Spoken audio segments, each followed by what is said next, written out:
Okay, so picture this. You've got some Bitcoin, you hit send, and it's gone. But where did it actually go? There's no bank, no server shuffling your money around. So what's actually doing it? Turns out, it's brilliant. What's up? I'm Sats. And today we're making Bitcoin transactions actually make sense. Let's keep it simple. Right. Before we get into the mechanics, let me clear something up that trips everyone up. Your Bitcoin wallet, the app on your phone or your hardware device, doesn't actually hold your Bitcoin. I know, weird, right? Think about it this way. Your Bitcoin lives on the blockchain, that massive shared record book we talked about in the last video. Your wallet just holds the keys that prove you own it. It's less like a wallet and more like a set of keys to a safety deposit box. So when you send Bitcoin, you're not really moving anything from one place to another. What you're doing is using your key to authorize a new entry on the blockchain that says, this Bitcoin, which used to belong to me, now belongs to you. And then the whole network agrees on that. That's the core of it. Everything else is just the detail of how that happens. And the detail is actually brilliant. Okay, so let's walk through a real transaction. Say I want to send 0.001 Bitcoin to my mate Dave. Here's what happens, step by step. First, I open my wallet and tell it, send this much Bitcoin to Dave's address. Dave's Bitcoin address is a long string of letters and numbers. Think of it like an email address, but for Bitcoin. Anyone can send to it, but only Dave can spend what's in it because only he has the private key. My wallet then creates a transaction message. That message says, Sats is sending 0.001 Bitcoin to Dave. And then my wallet signs it with my private key, like a digital signature. That signature proves the transaction came from me, without ever revealing my actual key. Clever, right?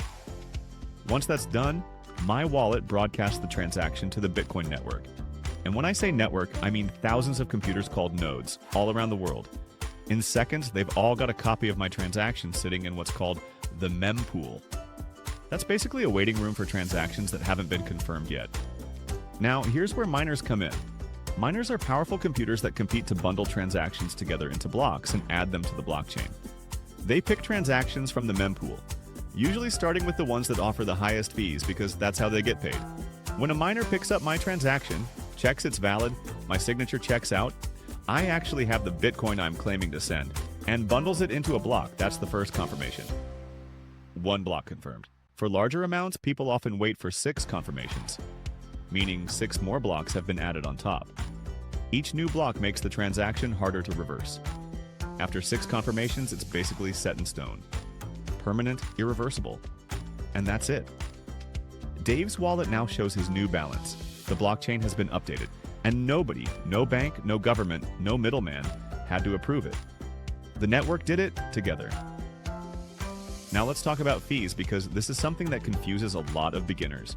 When you send Bitcoin, you pay a small transaction fee. It doesn't go to a company or a bank. It goes to the miner who confirmed your transaction. It's how they get paid for their work. The size of the fee you pay depends on how busy the network is. When lots of people are sending Bitcoin at the same time, the mempool fills up. Miners prioritize the transactions offering bigger fees, so if you want yours confirmed quickly, you offer a higher fee.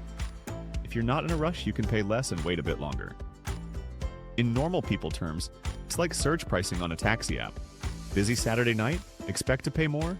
Tuesday morning at 3 a.m.? Probably fine with the minimum. Most wallet apps will suggest a fee automatically, and you can usually choose between slow, normal, or fast. For everyday amounts, the fee is typically just a few cents to a few dollars. And here's the thing that still blows my mind. You could send £1 million worth of Bitcoin for the same fee as sending $1. There's no percentage cut like with bank transfers. The fee is based on data size, not transaction value. That's one of the things that makes Bitcoin genuinely revolutionary for moving large amounts of money. All right, practical question. How long does it actually take? Bitcoin aims to add a new block roughly every 10 minutes, so your first confirmation usually comes within 10 to 20 minutes. Full confirmation, 6 blocks, is typically an hour or so. Compare that to an international bank transfer, which can take 3 to 5 business days and cost a fortune. Bitcoin doesn't care if it's Christmas Day, 3 a.m., or you're sending to someone in another country. It works the same. All day, every day, no holidays. And if the network is quiet, I've had transactions confirmed in under 5 minutes. That's the beauty of a system with no gatekeepers slowing things down. All right, let's wrap it up. Here's what you now know about sending Bitcoin. Your wallet holds your keys, not your Bitcoin. Your Bitcoin resides on the blockchain. When you send, you're signing a transaction with your private key to prove it's yours to send. That transaction gets broadcast to thousands of nodes and sits in the mempool. Miners bundle it into a block and confirm it, usually within 10 to 20 minutes. Fees go to miners, not banks, and they're based on data size, not transaction value. After 6 confirmations, it's permanent. Nobody can reverse it, freeze it, or stop it. No banks, no permission needed, no middlemen.